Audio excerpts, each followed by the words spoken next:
where we are talking and taking a closer look at the importance of access to energy.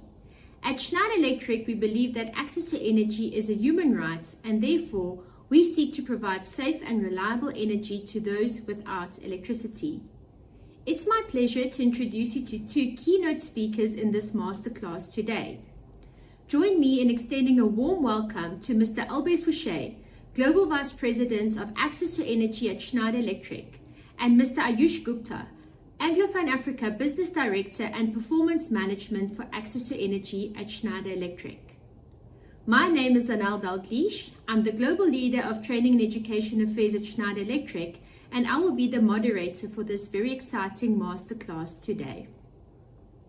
So with around 1.5 billion people lacking access to reliable energy in the world, Albert, can you share how Schneider Electric's Access to Energy program is bridging this gap? Sure, thank you, Zanel, and welcome to all of you. So, first, the fact that these 700 million people are not yet connected to electricity could be considered as an anomaly. And when we try to fight this statement, the first thing to do is to identify the origin of the problem, of the gap. Once we have identified the origin of the gap with our partners, because we always work with partners, we try to remove the blocking points, and then we try to scale up, because a multinational value added is to scale up. So these are the three phases: to understand what is the issue, to remove the blocking points, and then to scale up. While bringing renewable energy to remote areas isn't easy, what obstacles have you faced and how do you overcome them? So to ensure access to energy, first of all, you need a very strong social expert. You need an NGO or a local developer with strong understanding of the local social environment. So this is really the most difficult point in many countries. And then you need awareness, affordability, and availability, which are the key points to deliver the energy service within remote areas. So awareness, it's clearly capacity building. So we have a huge program of access to education. Affordability, you need to have the right product at the right cost in the field. So we have developed a specific range of product. And availability, you need to have the product on shelves in case of need during the OPEX phase. So we have a network of partners with stocks in all these countries. So awareness, affordability, and availability are the three roadblocks to remove. Very interesting, Albert. And now when we look at the importance of having strategic partnerships, how does the collaboration between NGOs, businesses, and local communities accelerate access to sustainable energy? So partnership is a no-brainer because nobody on earth is able to address this access to energy challenge. So we work as Schneider, we try to connect the dots between the different stakeholders. We have developed a strong understanding within the different countries of the challenge. But then we provide technology, we provide advisory, but we don't provide finance, we don't provide the full design, social design of the program, as I was mentioning. So and we don't implement. We use local partners, local contractors, which are ensuring the continuity, the sustainability of the system. So we always work with partners, it's not a question. Thank you very much, Albert, for unpacking this for us. Now let's move on to yourself, Ayush. Schneider Electric is known for delivering sustainable solutions. Can you highlight some of the most innovative energy solutions that the company has developed? Thanks, Anel. So to talk about some of the most innovative energy solutions developed by Schneider, I would like to highlight pilot projects which we've implemented in Gumla district in Jharkhand in India. And this we've done while working with our local social expert partner, Pradhan. In 2 villages in Gumla, Schneider Electric has developed and implemented an innovative, effective, reliable, and a low-cost, climate-smart village solution to power irrigation pumps, to power other productive loads such as oil expellers, such as rice hullers, groundnut shellers, and many other applications. The system also supplies reliable power to households, street lights, and other community loads. Now, when we look at the climate smart village solution, it's a solar array with an innovative IoT enabled smart power management system. This smart power management system ensures 100% capacity utilization of the solar panels which are installed in the community or in the village. And it distributes power to different loads as per the demand which is there or which is prioritized according to the need of the hour.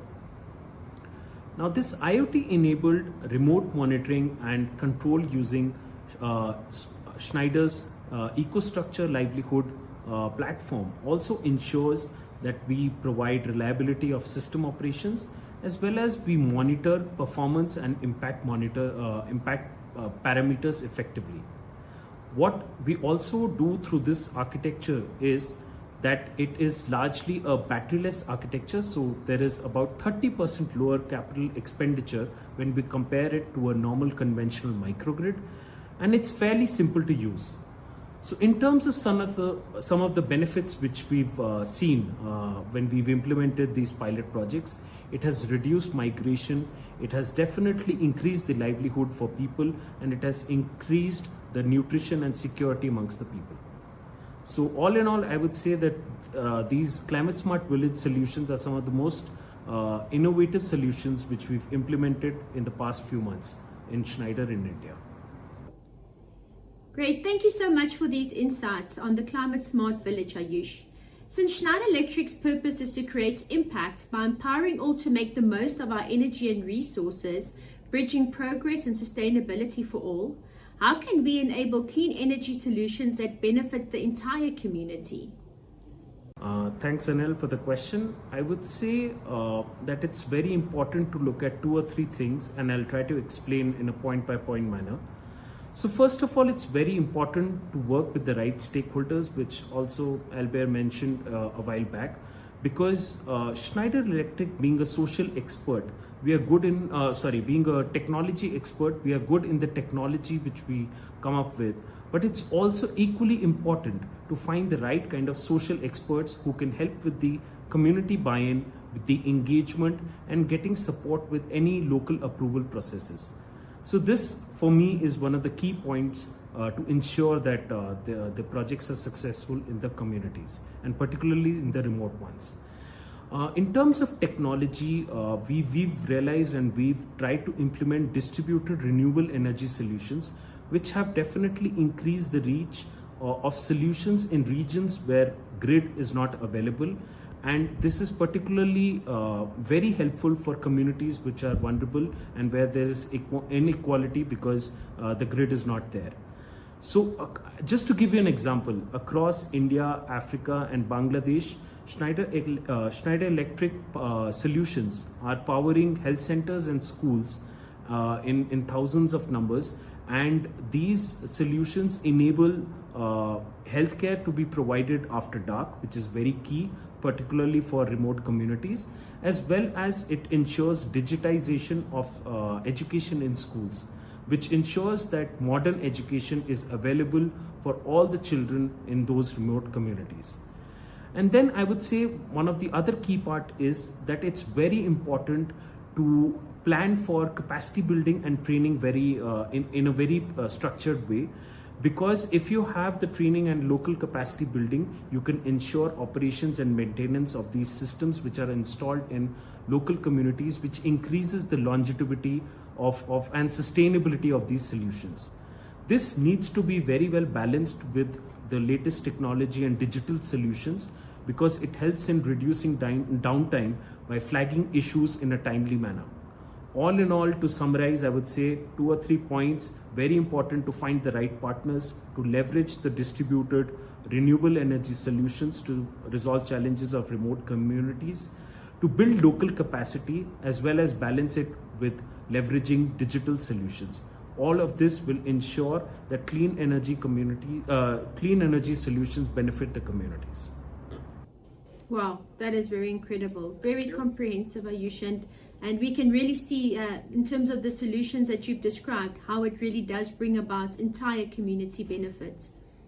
So still moving along in community impact, Albert, let us get back to you and look a little bit around the fact that economic empowerment is key, especially when considering that many developing regions are rapidly increasing the electricity demand. What do you believe are the primary barriers to accessing renewable energy for underserved communities? Well, the example given by Ayush is a good one with high value creation. The climate smart village is allowing these people to double or triple their revenue. And this is the key point, because even if you are financing the CapEx phase, then the OpEx phase should be financed by users if you want to make it sustainable. And companies ensuring the maintenance, they do this for a living. So if you just provide light and mobile charging, it's too small in order to create value enough to ensure the OpEx. And this is why most of the companies selling or providing only low power systems are all at risk and subsidized. If not, they cannot survive. So you have this concept of value creation, which is very important. Then you have the concept of governance, because most of these countries, they need external finance, so there are due diligence, there are audits, and the governance must be clear and streamlined, and this is as well a roadblock. And then when we talk obstacles, barrier, it's almost the same. So you need, again, affordability, availability, and awareness, capacity building in order to have a full ecosystem ready to deliver the energy service whenever people can afford it. So this is I would say, a summary of the main barriers. Great. And moving on from the barriers then, Albert, what innovative business models have you seen successfully leveraging renewable energy to empower local entrepreneurs? We have, in terms of business models, I would say that the Entrepreneurs Network is definitively a breakthrough, meaning that we are preparing, among all the electricians we are training, we are identifying which of them have the profile to become their own entrepreneurs, and then we help them during years. And we have Schneider people following 50 entrepreneurs and helping them. They have their own company, but they are backed up. They are mentored by us, by Schneider, and this is really. And they do this for a business, and they have no more subsidies and so on. But this is a very innovative model, as well as blended models where you will have a bit of philanthropy at the beginning, and then it's a market-based approach. But the key point is upstream, as I was mentioning, to identify what will be acceptable by these local communities, what will be properly accepted to make it sustainable. And this is the most important, is reading the overall landscape at the very beginning of the project. Great. So as the world is shifting towards a more digital landscape, technology and the future of energy, Albert, can you tell us a little bit more? How is digitalization helping to make renewable energy more accessible? And what trends do you think will shape the future of clean energy? Will be more electrical, more digital. This is a given. In our case, in access to energy, digitization allows us to increase the reliability, because you can remotely check the status of the system, and as well to decrease the OpEx cost, because you don't need to go on site to check if everything is okay. You can remotely assess. So digitization. Without digitization, you don't have access to energy, because the traditional market-based approach for non-communicating products didn't work. And people in countries, they are very smart. They are all of them are entrepreneurs. So they would be a business, it would be done already. And this anomaly is due to the fact that the cost is bigger than the revenue. So thanks to digitization, we increase the efficiency by reducing the maintenance cost, and as well being able to anticipate failures and to aggregate results, and then we give a kind of peace of mind for donors because you have a monthly dashboard with all results. This is audited, this is certified. You can incorporate carbon finance within the system, the financing system of the projects. So digitization is really key for access to energy. Definitely.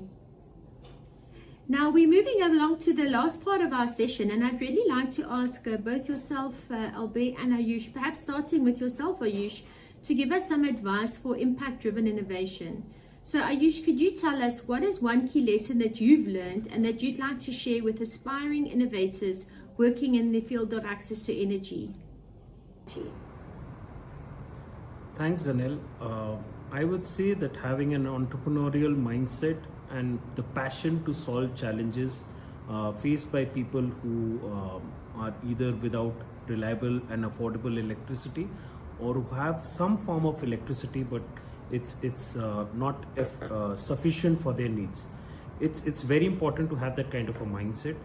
And an innovator in today's world with the technologies changing so dynamically every day and things are changing so at a rapid pace, it's very important for people to think about innovation with a long-term horizon, with a long-term view, where things can create long-term impact, not only right now, but also for the years to come.